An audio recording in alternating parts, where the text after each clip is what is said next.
Hello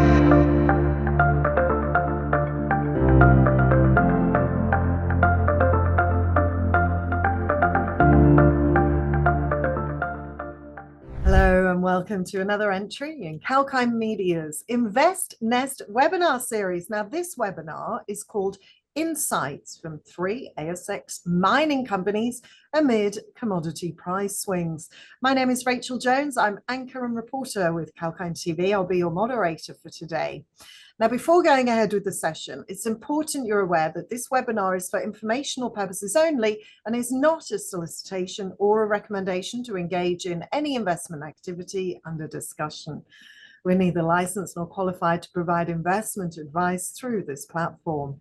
Now, the key idea of InvestNest webinar is to present our audience with a panel of experts who will share the potential of their businesses and their growth strategies along with their company's value and vision. We uncover the unheard stories from business leaders on how they work towards success. This event aims at sharing heaps of insightful business information and guidance on emerging themes and breakthrough trends in the Australian markets. The business presentation will be for around 15 minutes by each speaker and followed by a Q&A round. The webinar attendees can post their questions in the Q&A chat box during the webinar. Now, unfortunately, due to time constraints, we're unable to take your questions live, but they can be sent to us at info@kalkinemedia.com. This webinar will delve into the exciting prospects that lie ahead for gold and copper mining companies. Now, first off, we have CGN Resources. Their ticker code is CGR. They're a mineral exploration company focused on the discovery of gold, copper, nickel, and specialty metals. The company is making steady progress in advancing and promises new targets across its key projects. Now, that's the Webb project in the West Arunta Orogen of Western Australia, the Christmas Well project, and the Panhandle project near Leonora. Secondly, there's the Far East Gold Company. Their ticker code is FEG. They're an ASX-listed copper and gold exploration company with a portfolio of 6 advanced projects across Australia and Indonesia. The company is currently undertaking an extensive drilling program at its Idenburg Gold project in Papua, Indonesia, and it's aimed at expanding its resource base and unlocking further exploration potential. Next up is Viking Mines. Their ticker code is VKA. A diversified developer and explorer focused on precious and critical metals.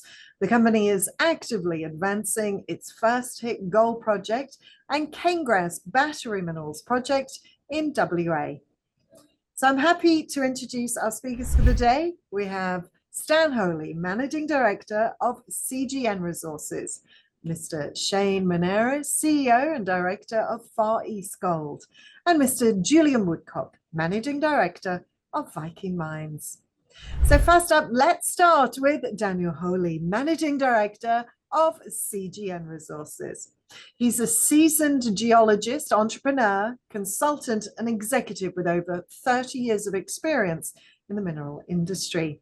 He's successfully managed and delivered exploration projects targeting iron ore, base metals, gold, and uranium across more than 15 countries. As a consultant, he's provided strategic advice to the boards of companies, ranging from junior explorers to major mining houses listed on the stock exchanges of Australia, Canada, and in London. So if you would like to share your presentation with us. Thanks everyone for tuning in, and thanks Kalkine Media for the opportunity to talk today. For those of you who don't know the CGN story, we listed on the ASX in October of 2023, and our core aim has been to make a major discovery targeting copper, gold, and critical metals. Our primary project in the West Arunta was the basis of our project, but we have also been developing some, I guess, more gold-focused projects around Leonora. The company name CGN stands for copper, gold, nickel. When we first started out, that's what we were looking for, but thankfully one of our neighbours has made a major niobium discovery. So our name still works, and we too are now looking for a little bit of niobium in our property. There we go. I just clicked over the disclaimer page, which no one reads anyway. But I guess the investment highlights for us are our location in the West Arunta and in the Yilgarn goldfields. We've got some quality neighbours. Our major project, the Webb project, is about 961 square kilometres, right in the heart of the West Arunta region. We're surrounded by Rio Tinto, IGO, WA1 on our northern border, and Encounter Resources as well, all of whom have had some success. Our core business is exploration, and we say all the time we just value doing good geoscience, as we think that's a great way to making good discoveries. We do have multiple high quality, high priority targets to test this year and into the future, and our core targets are IOCGs, some nickel. We have rare earths in there and niobium, and they certainly are part of the mix. I guess for a small company that's recently listed, we are still very well funded with 5.3 million in the bank, which gives us a great cash runway to do exploration. I'd say, look, the three things to take away from this slide is our capital structure. It's a very tight structure, quite tightly held. So if we do make a discovery, I think you can see that share price increases would be likely one of the pleasant likely outcomes from that. Our shareholder group, I don't know if anyone's been following our story or seen a similar presentation to this, but that central donut there hasn't really changed since listing.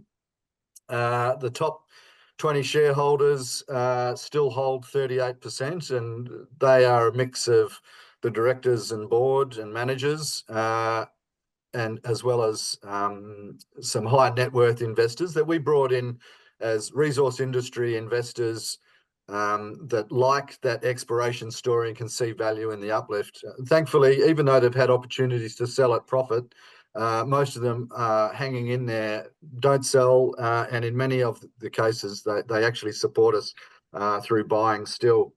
The board is very experienced. It's a very lean board. We believe in spending our money on exploration rather than directors, but Daryl is a 40-year veteran of the resources industry. I'm a 35-year veteran, I suppose, of the industry and a geologist.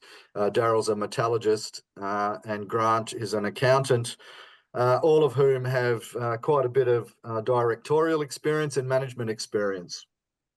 We also have a number of, advisors in the geology and technical space, geophysics, that we use to help us do our work. Look, our core business is exploration, and we like to think it'll be high impact when we make a discovery. Our tenure, as you can see there, is the red tenure in the centre of that colourful map. I would say all the people that have dared to go and explore in the West Arunta have tasted some success. There's been some copper discoveries. I think the poster child for discovery and success has been WA1 on our northern border there. They went there looking for IOCGs and discovered a carbonatite, and that has transformed their company. They only listed a year before us. And at the time they made the discovery, I think they were 13 cents, not far from where we are now. And over the course of the last couple of years, went as high as $23 a share. So a small company looking for big projects and making a discovery is highly valuable. And we'd like to think that we can emulate their success over time. Since we've listed, we've been very busy out on our project. The projects we have listed here on this slide just give a summary of what we did last year, which was some basically ground-based geophysics. We did ground gravity to help us refine the airborne gravity that we'd done the previous year as a private company, just to help us focus in on the drilling and targeting. We did IP over our major IOCG targets, and we did some EM over our nickel targets, and they all had some pretty interesting results. We followed up with some deep diamond core drilling at our Tantor and Surus projects, and did some RC at Shep and Hathi. We didn't make a major discovery, but we did learn a lot through that process. And we did have some interesting success around the Shep project. The area is very poorly understood from a geological concept. There's not a lot of outcrop, so most of it has been, I guess, inferred from geophysics. We went there and we saw some interesting geophysics that we thought looked like a ultramafic sill, and a number of the holes in there had sort of plus 1% nickel values in there. So we went and targeted that. We confirmed that there is a quite substantial ultramafic lamprifier sill in there. And our EM generated those 4 square block plates. And sadly, we couldn't get to drill the biggest one last year due to heritage constraints, which we've since reversed and have heritage clearance to go and test that plate. But where we did just tag the edge of that in our last RC hole, it hit 36 metres at 5 ppb AU, which doesn't sound like a lot, but in an area that had never found gold before, it is very interesting. And within that 36 metres, there's also 14 metres at 0.21 nickel, and quite extensive pyrite through there, and various carbonate alteration and hematite alteration. So we're quite excited to get back there this year and do some additional drilling and really test that plate. And subsequent to doing this drilling, we've done quite a big structural study on there, and there does appear in that sort of blue valley to be a major structure that runs right through our project, and so we're quite interested in targeting that. And the IP for that target sort of aligns quite nicely with that structure. The IP also, I would say, improved our targets of Snorky and Horton, which came out of our original airborne gravity survey. You can see on the right of that image some sort of cross sections through Snorky and Horton with some gravity shells on there, and you can see that there is also quite significant chargeable anomalies from the IP coincident with those. We did do some pre-collars for these deeper targets last year, and they will form part of our forward exploration plans. I think probably the most exciting part of the work over the last year, after drilling, we spent quite a bit of time refining our project offering. We did a large gravity survey over the northern section of our tenure, which really hasn't seen any exploration of note before. There's in that sort of Kandula and Elmar prospect, there's 1 or 2 holes looking for diamonds. In the Elmar prospect, there's no drilling in the Kandula prospect, but it has quite interesting magnetics. What you see there is a gravity image, and we did a really integrated targeting study, bringing in our high resolution airborne gravity, our high resolution mag. We did a structural study, we did mag inversions and gravity inversions of all of that, integrated that with the regional data sets, and it's delivered us a suite of what we have as our, I guess, highest priority targets, which are listed on here. There's probably another 20 that we could list, but it just looks a bit busy if we put them all on there, and we can't test all of them this year. So we're going to test a couple of these targets this year. We're going to test Kandula 4 and 5, Elmar number 1, and our Shep targets. There'll be a mixture of RC and diamond drill holes, and this image is, I guess, a bit of a summary image showing the very densest part of our gravity anomalies. So they would be, I guess, above 3 milligal anomalies. The Kandula 4 and 5 get as high as 5 milligals at their core, and you can see sort of the magnetic features that sit adjacent or in some cases coincident with those. So we're quite excited. We would say Elmar and Kandula are really IOCG targets. The Kandula 5 is probably more of a nickel target, a structural nickel target, and Shep is a gold target. It's a bit of a busy slide, this one, but I guess the thing to take away from it is that the gravity targets that we are testing this time are large and very dense. They have coincident magnetic responses with them, and Those are all positive attributes of IOCGs. We did some surface geochem, just trialing it out here because there is quite a lot of cover, dune cover.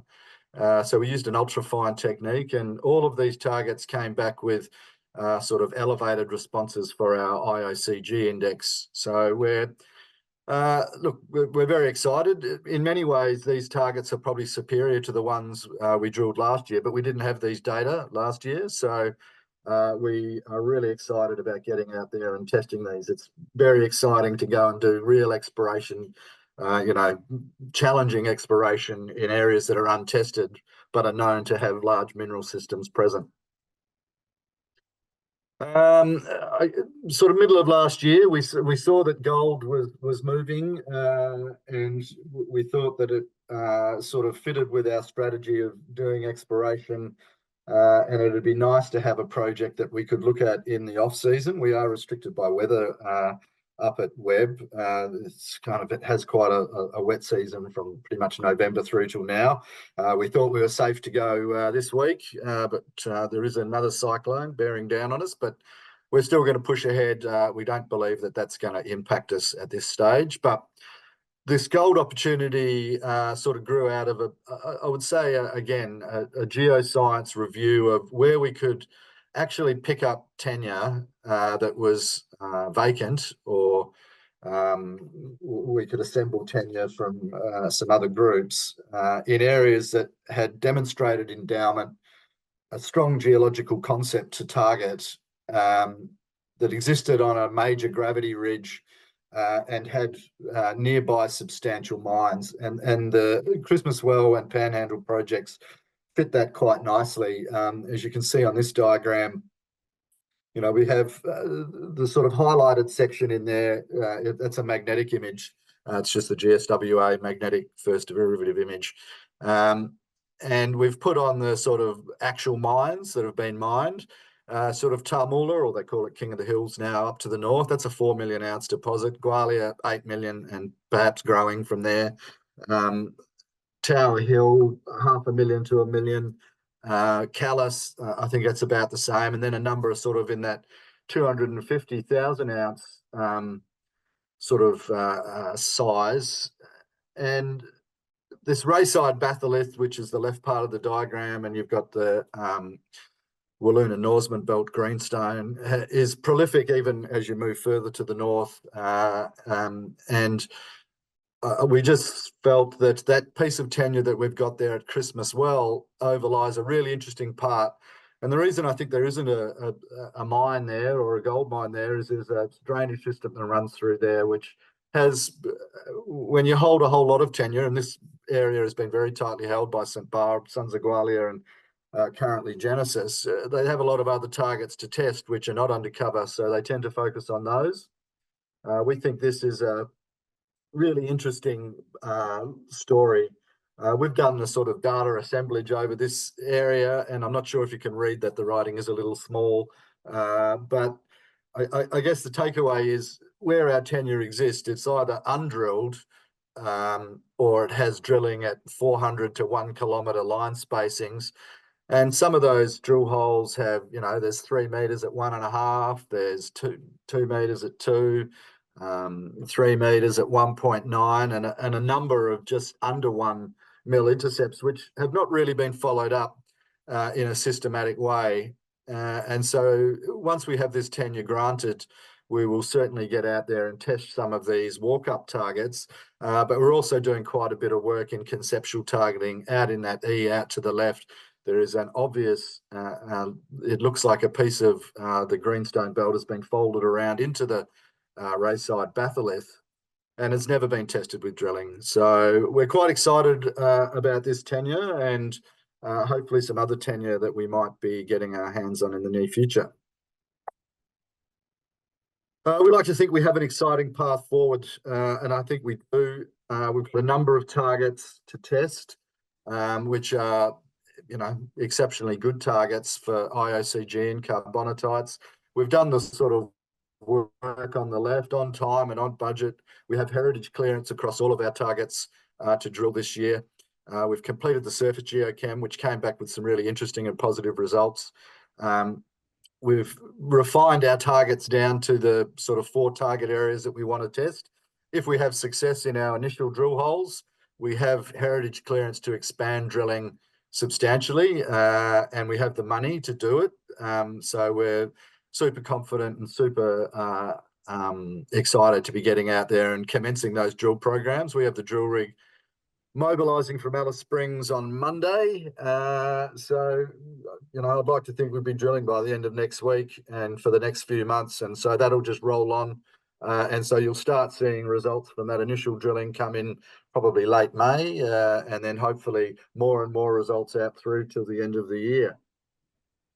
Should our tenure at Leonora get granted, we're hoping that'll be by mid-year. We'll probably get out and do some work on the ground there as well. In terms of an investment summary, after all of that, I think we've got a really, really excellent locations for both our projects. Our neighbours have demonstrated high endowment with mineral systems of note. We're well funded. We've got 3 million in the bank. 5.3 million in the bank, and we plan to spend on exploration. That's what we do. We've got high quality targets. We've got a really high quality team with substantial experience in the West Arunta and in the West Australian goldfields.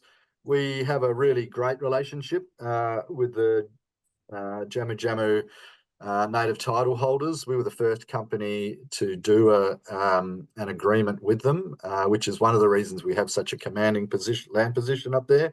And we have a really good relationship with them in terms of getting work done and getting clearances done. Our surface geochem, ground geophysics and drilling to deliver that we're delivering this year, we like to think will be very high impact at 9 cents a share, with a market cap of just under 10 million and 5.3 in the bank, and a share registry of $110 million. A small or even better, a large discovery will have that powerful results on our share price. So thanks everyone for listening. Thank you so much for your presentation there, Stan. It's very interesting to see the progression you've made on some of those high quality targets you've got there. Best of luck for the future. Yeah. Let's hope that cyclone stays away and the weather stays good for you. Yeah, it's going to weaken. It keeps saying it's going to weaken. So let's just cross our fingers on that. It's pretty sporadic out that way. So we're confident we'll get out there next week.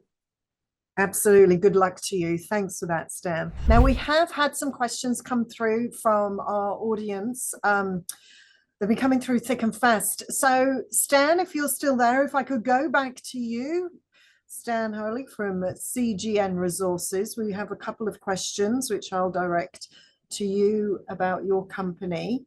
What makes the West Arunta region so prospective?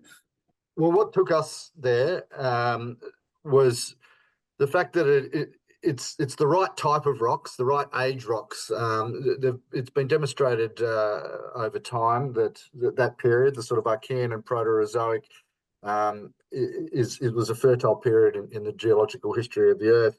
And where we are, it's a triple point boundary between a couple of different geological terrains, which means there's been a lot of pushing and shoving of the rocks over a long period of time, setting up some very deep-seated faults that really are mantle tapping. So they go very deep, which is a positive place for large mineral systems to make their way up through the other rocks, the host rocks, and be deposited. And we're fortunate that a number of people in the district have now seen that the precursor company to us, GeoCrystal, went there looking for diamonds.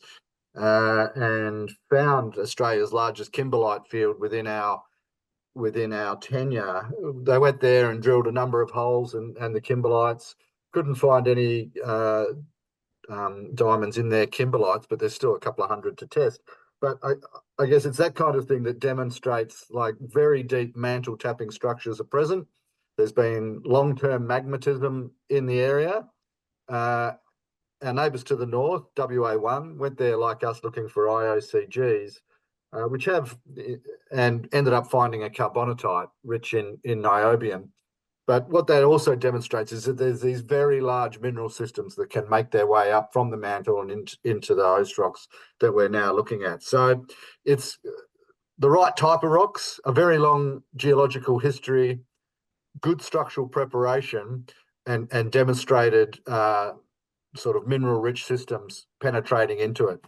And the best part is it's really underexplored because of its location, partly the fact that it's covered by, dune sands has, I guess, precluded a lot of people from going looking there. Heritage was an issue for a long time. A number of companies held the ground before us but couldn't do a deal with the traditional owners. I think the traditional owners now see the benefits of having mining companies working with them. It's sort of presented them with opportunities. They do a lot of our earth moving for us.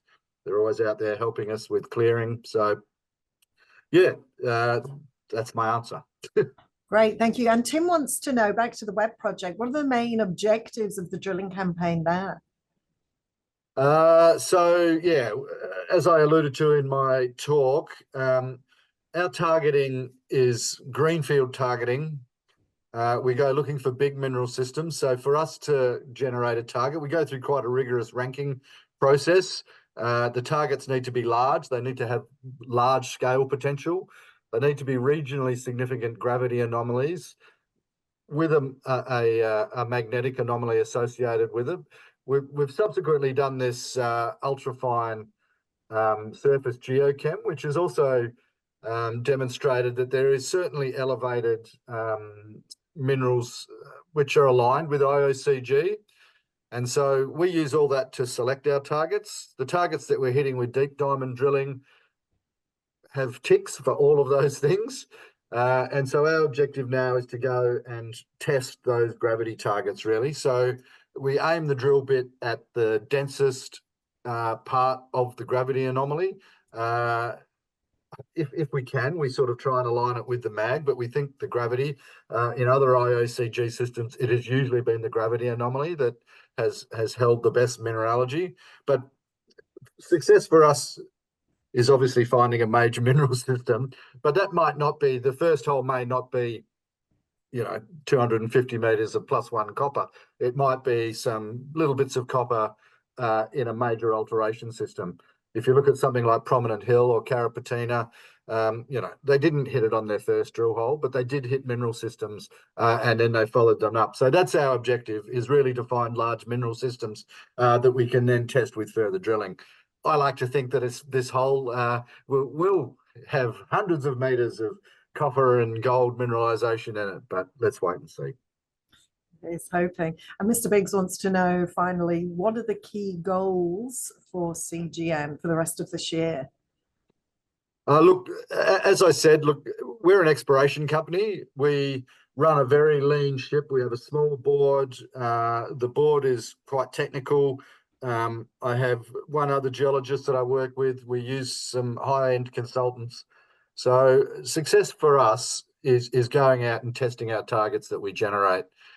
We don't want to, we want to succeed or fail fast. We don't kind of like the idea of just, ambling along and sort of ineffectively using shareholder money. We want to go and make a discovery and push that forward. So for us, it's get the drill rig on site. That's happening next week. We'll be drilling those targets over the next couple of months. When you go to somewhere that's never had a hole drilled in it before, you don't know what you're going to find in terms of rocks and that. So we're sort of saying there'll be 2.5 months of drilling. I'd like to get our Leonora stuff granted and get out there and test some of these things that pop up in the historic data. And yeah, pretty much go out and do high quality drilling, have success, make a discovery, smother ourselves in glory and reward our shareholders. We're all good. I think we've definitely given a very insightful presentation here. So with that, I would like to thank all of you so much for attending today. Thank you so much. On behalf of Kalkine Media, I'd like to extend my gratitude for addressing our audience with your insights and also patiently waiting for your other colleagues to speak. I'd also like to thank our audience for attending the webinar. We hope you found this session informative. If you do want to delve further into equity and market updates, audiences, you can visit our media site at www.kalkinemedia.com/au. Also, you can visit our equity research website at kalkine.com.au. Stay tuned with Kalkine Media for the upcoming InvestNest webinar series. I hope to see you all again soon, and best of luck with the future. Thank you so much.